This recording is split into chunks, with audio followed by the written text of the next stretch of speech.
Assalamualaikum warahmatullahi wabarakatuh. Selamat berjumpa lagi. Kali ini kita akan membahas tentang indeks harga dan inflasi yang merupakan materi kelas 11 SMA untuk mapel ekonomi. Namun mungkin untuk part pertama ini kita hanya membahas tentang indeks harga. Untuk inflasinya nanti di part yang kedua.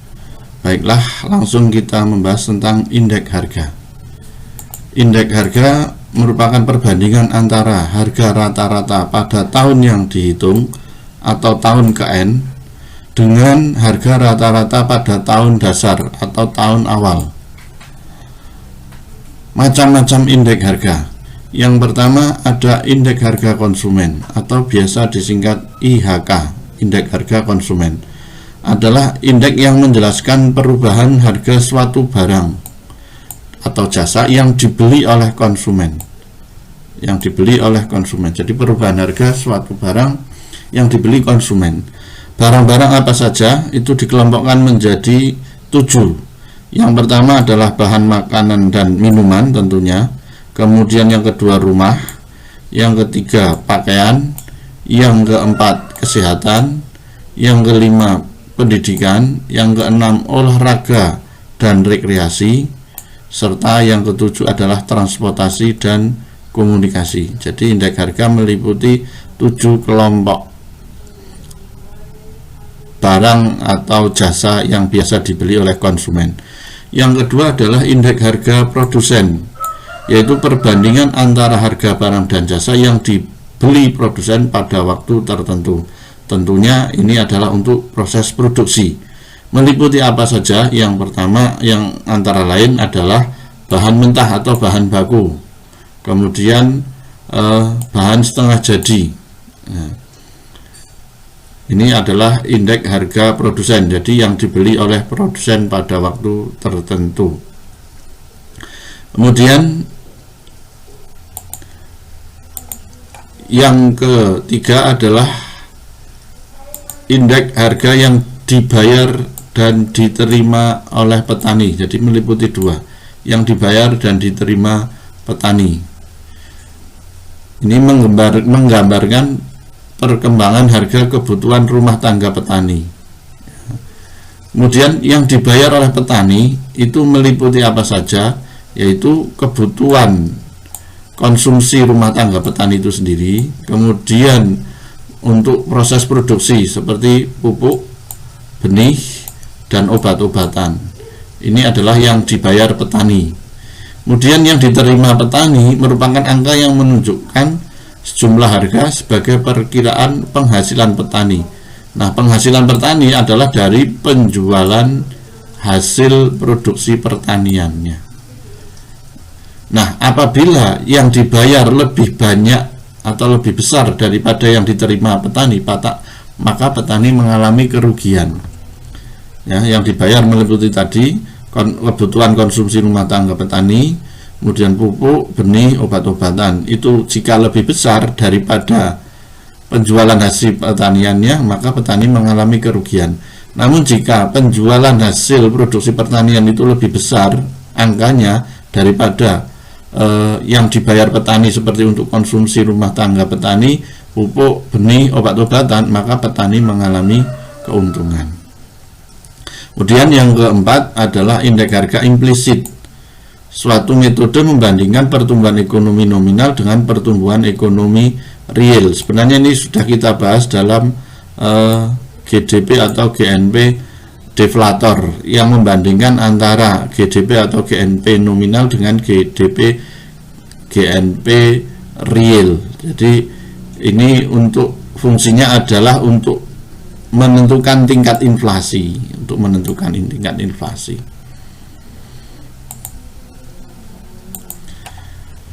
Kemudian tujuan penghitungan indeks harga. Tujuan penghitungan indeks harga yang pertama sebagai alat ukur dalam melihat tingkat ekonomi dari satu periode ke periode lainnya. Jadi dibandingkan, ya, sehingga nanti akan dilihat ukuran tingkat ekonomi pada periode yang berbeda. Yang kedua, mengukur tingkat inflasi. Ya, ini biasanya adalah menggunakan indeks harga konsumen IHK konsumen tahun tertentu dikurangi indeks harga konsumen tahun sebelumnya dibagi indeks harga konsumen tahun sebelumnya kali 100 sehingga nanti diketahui tingkat inflasinya.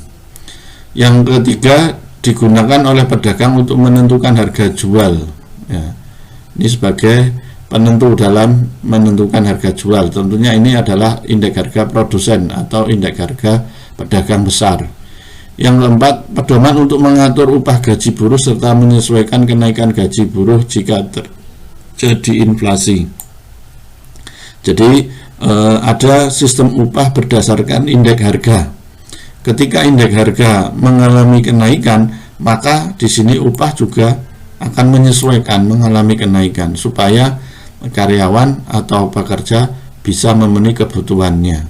Karena ketika indeks harga naik, upah tidak naik, maka upah yang sama dengan sebelum terjadi kenaikan harga maka tidak akan cukup untuk memenuhi kebutuhannya karena harga-harga sudah mengalami kenaikan. Yang kelima, pedoman dalam mengambil keputusan atau kebijakan baik untuk pelaku usaha maupun oleh pemerintah. Jadi sebagai data dalam pengambilan keputusan.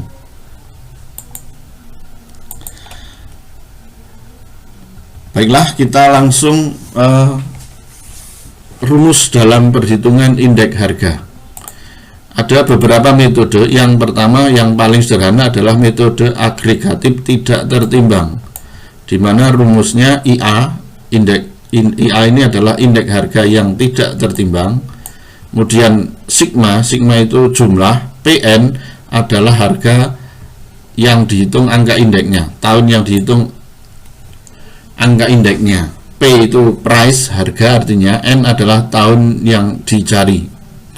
Kemudian sigma PO, sigma itu artinya jumlah, P itu price, O di sini adalah tahun dasar. Contoh di sini ada harga tahun 2018. Berarti ini adalah PO-nya. Ini PO-nya. Harga tahun dasarnya. Sedangkan harga tahun 2019 ini yang dicari, maka ini menjadi sigma PN-nya. Ini menjadi PN-nya, price N tahun yang dicari angka indeksnya.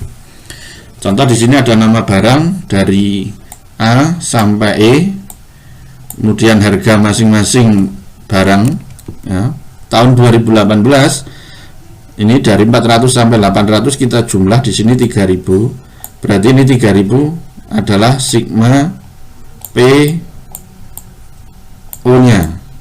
jumlah harga tahun dasarnya. Sedangkan ini harga tahun 2019 ini dijumlah, ketemunya 3250, ini namanya sigma PN-nya, jumlah harga tahun yang dicari, yaitu tahun 2019. Sehingga IA sigma PN-nya adalah 3250, ini dibagi sigma PO-nya adalah 3000 kali 100, sehingga ketemunya indeks harga menurut metode agregatif tidak tertimbang adalah 108,33. Ya, ini metode yang pertama.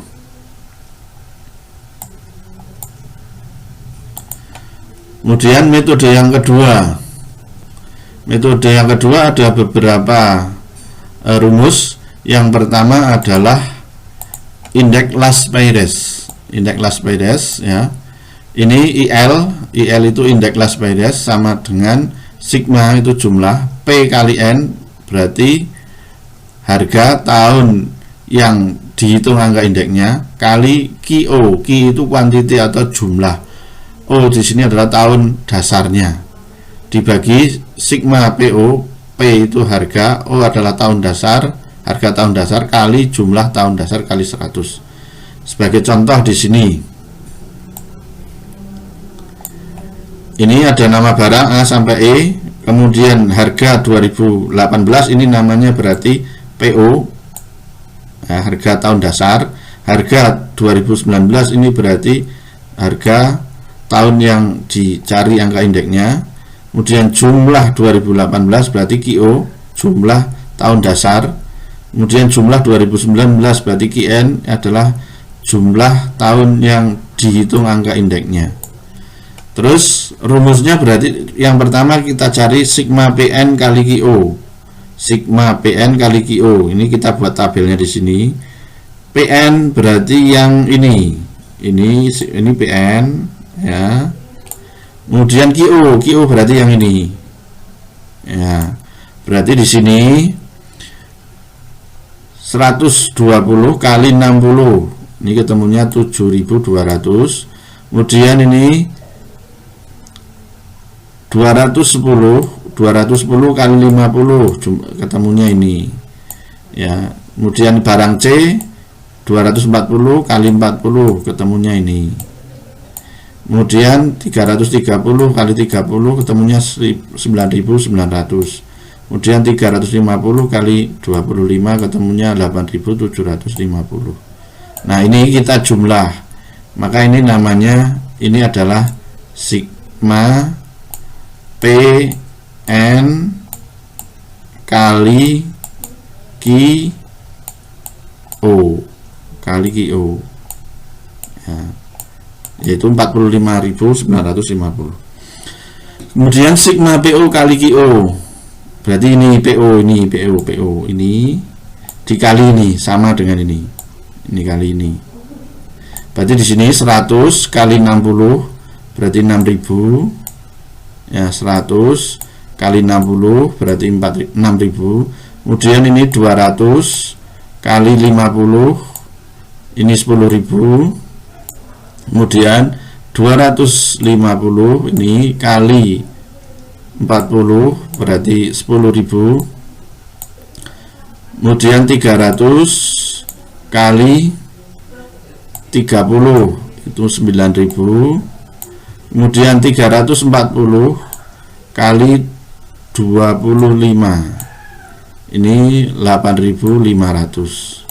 Setelah ini PO kali QO setiap barang ini ketemu dari A sampai E, maka kita jumlah. Maka ini namanya adalah PO kali QO. Sehingga ketemu 45.950 dibagi 43.500 kali 100. Ketemunya adalah 105,63 dengan menggunakan indeks last by rest. Kemudian yang kedua masih metode agregatif tertimbang, yaitu metode dengan indeks Pasce. Indeks Pasce diperoleh dari sigma PN kali QN ya, jumlah harga tahun ke N dikalikan jumlah harga tahun ke N dikalikan jumlah tahun ke N. Nah, kemudian dibagi jumlah PO kali QN kali 100. Kita cari yang pertama adalah ini sigma PN kali QN. PN berarti harga tahun 2019 yang ini ya, yang ini. Kemudian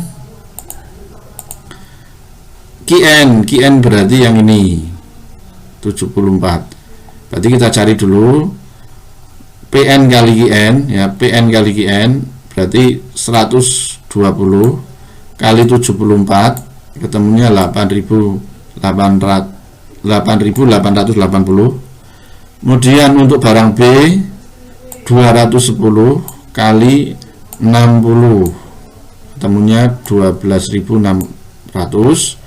Untuk barang C 240 kali 42 ketemunya 10.080. Kemudian barang D 330 kali 32 10.560. Kemudian barang E 350 kali 30 10.500. Sehingga ini kita jumlah ketemunya 52.620. Ini adalah sigma PN kali QN. PN kali Qn.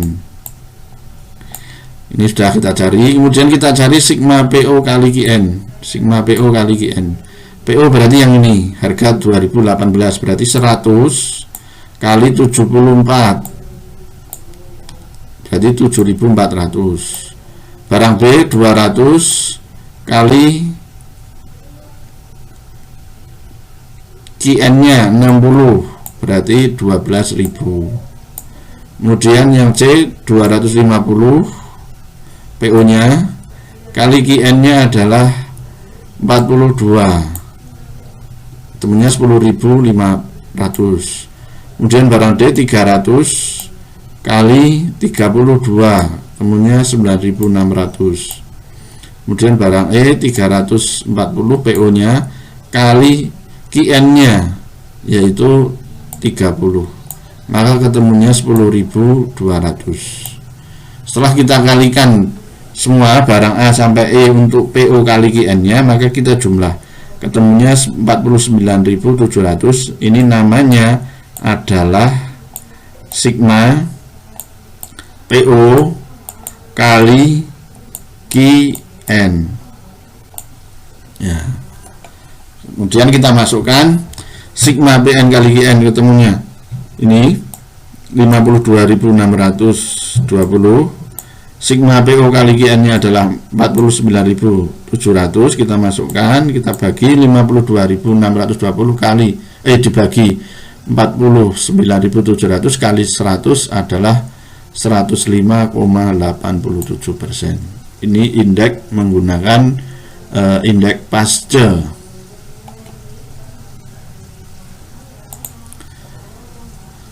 Kemudian masih metode agregatif tertimbang, kita menggunakan indeks Drobis dan Boyle, di mana rumusnya adalah ID ya, indeks Drobis and Boyle, IL plus IP dibagi 2. Tadi IL nya sudah kita ketahui 105,63 dan IP nya indeks Pasteur-nya 105,87 ditambahkan dibagi 2, maka menggunakan indeks Drobis and Boyle ketemunya 105,75%. Jadi rumusnya indeks Las Payres ditambah indeks Pasteur dibagi 2. Lanjut. Kemudian yang terakhir yaitu metode Irving-Fisher. Metode Irving-Fisher ini diperoleh dari IF ya. Indeks Fisher sama dengan akar dari IL indeks Las Payres kali IP indeks Pasteur ya. Diketahui tadi indeks Las Payres-nya 105,63 kali 105,87, kemudian kita cari akarnya. Nah, ini ketemunya 105,75. Jadi indeks Irving-Fisher akar dari indeks Las Payres kali indeks Pasteur. Demikian untuk pertemuan membahas tentang indeks harga, dan nanti di part yang kedua kita membahas tentang inflasi. Demikian, semoga bermanfaat. Saya Assalamualaikum warahmatullahi wabarakatuh.